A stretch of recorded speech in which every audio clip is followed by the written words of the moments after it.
You're listening to The Moose and the Loose, your 10 minutes action-packed financial podcast with your host, Mike Yahoo.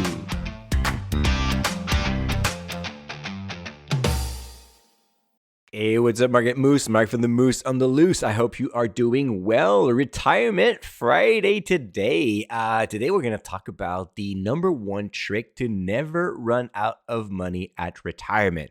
I guess it is probably the number one fear of any retirees to surviving their portfolio, to outlive their portfolio. In other words, to wake up one day, you're like 82, and then you open your bank account and your brokerage account, and then you see $0. You see $0, and yet you're still in shape. You're not about to die. And then you're thinking, well, probably that CPP and OAS will just not do it for me. I need a little bit more income, but it's too late. It's too late because I spent it all. Bad investment. You got unlucky with the market. You didn't save enough. You spent too much. Who knows, right? So there are a few things you can control, and there are a few things you cannot control. You cannot really control what's going to happen with the market for the next 30 years, but you do control your asset allocation. You also control your budget. And as you know, I do have a retirement community website called Retirement Loop, Loop.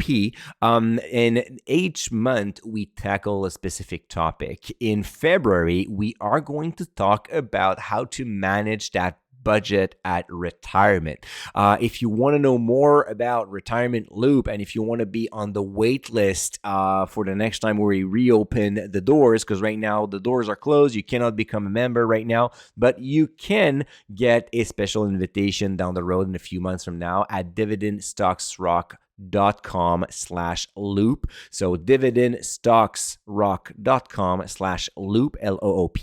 And then you'll get more information about retirement, of course, some resources to help you out managing your transition into retirement, and also making sure that you hold the ship steady once you are retired.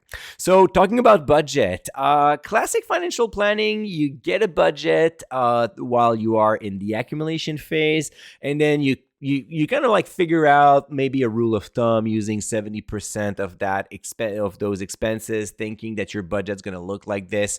Maybe it's true, maybe it's not. Maybe you can dig a little bit deeper, but then you have like one new budget at retirement, and you plan that for like 40 years, right? Then you can go a little bit better and then identify the three major phases of retirement, which are go, slow go, and no go. So go is the best retirement years, right? You are young, you are healthy, you want to do activities, you want to cross all of those things on your bucket list. So you should probably preview a little bit more money during those years. The go phase could last up till 70, 75, depending on what you want to do, depending on your health and then how everything evolves. But you're good like for at least like 5 to 10 years, maybe 15 years of the go years, where you travel, you do activities, you spend a lot more money than after that. So what I usually suggest is to have a base budget and then some extra room for expenses for the go year.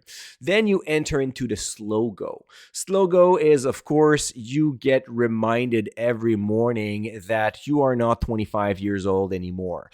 That sucks, but of course, your appetite for adventure will also slow down. You may travel less. You may find more calm activities, like some stuff that is maybe less expensive as well. So this is where you should see a decrease in your budget. So the slow go years will start in your 70s, and then depending again on your health and how it goes, it will likely go up to the 80s. And in the 80s, unfortunately, we enter into the no-go phase, where I would suggest to not touch your budget at this point. Yes, of course, you're not going to travel the world and do trampoline or zip lines at this point, but you will likely invest a little bit more, or actually, I should say, spend a little bit more into healthcare services. So maybe having a nurse that is coming at home, maybe doing home renovation so you can live there a bit longer, or simply moving to a senior home with a lot of like features and services that are quite expensive. So the difference in your budget between the slow go phase and the no go phase should probably not move that much. But again, that like those like small modification will not likely transform your budget and will certainly not give you the guarantee that you're not going to outlive your portfolio. So what's the one trick to make sure that you don't run out of money? Well, it's to retire each year.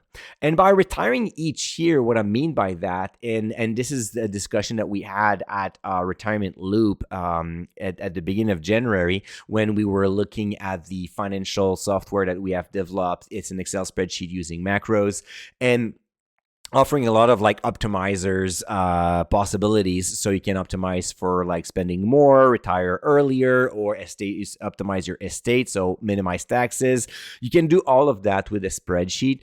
And the thing was, okay, so how do I make sure that the budget that the spreadsheet offers is valid for the next 30 or 40 years, right? I mean, even if you're retired at the age of 65, chances are you're going to live up till 85, probably 90.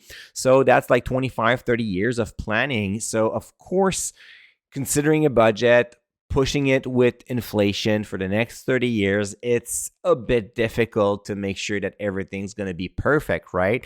After all, each decision that you take each year, each event is going to modify your budget, your portfolio, and ultimately your retirement plan.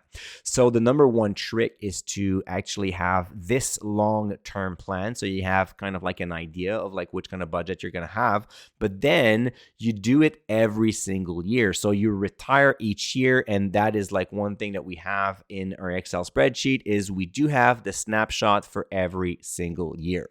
So the years come in, you update all your numbers, and then you look at your retirement budget, and then you see if you are able to maintain the exact same lifestyle than you did last year, or if you have to change. So the key here is to have a more agile budget, something a little bit more flexible, to ensure that 1 year that you have extra expenses, such as like, oh my God, my roof is leaking and I forgot about considering adding like an extra $25,000 for home renovation on that year. Well, then if you have an agile budget, you'll be able to do that.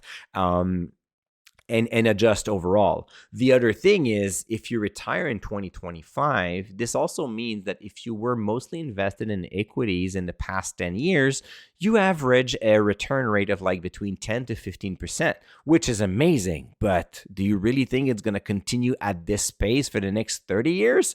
Well, maybe it's going to slow down a little bit. You never know, right? And maybe there are going to be some adjustment.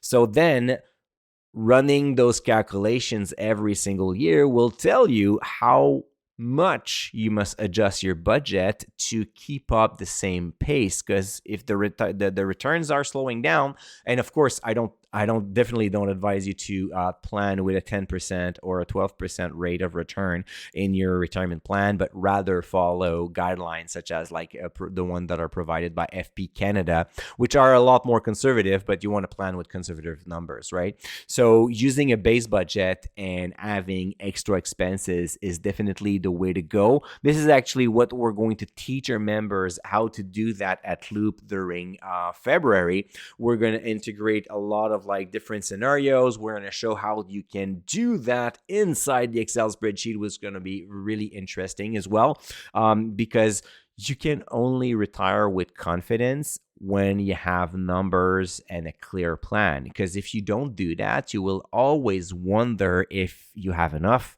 if you did the right things, and living in uncertainties. I mean, that's bad. I mean, I don't want that for you, right? So if you want to be on the wait list, if you want to get more information about retirement planning, subscribe to the Retirement Loop waitlist at dividendstocksrock.com/loop, dividendstocksrock.com/loop. And the subscription page will also be in the link description inside the podcast. So, right, Moose, that's enough for today. We're going to talk again on Monday. We're talking about the market. I'm still not sure about this topic so far. This weekend, I'm in a tournament in Rivière-du-Loup. It's quite far in Quebec, so a few hours of driving. It's going to be fun, and maybe I'm not going to have that much voice left on Monday, but we'll see. Maybe I'm going to try to record it in advance. Anyway, Moose, take good care. Have yourself a wonderful weekend, and we're going to talk again on the 27th. Until then, don't forget to stay invested. Hey, welcome to the disclaimer. If you're listening to The Moose and the Loose, you cannot really expect me to give you buy or sell recommendation or financial advice, right?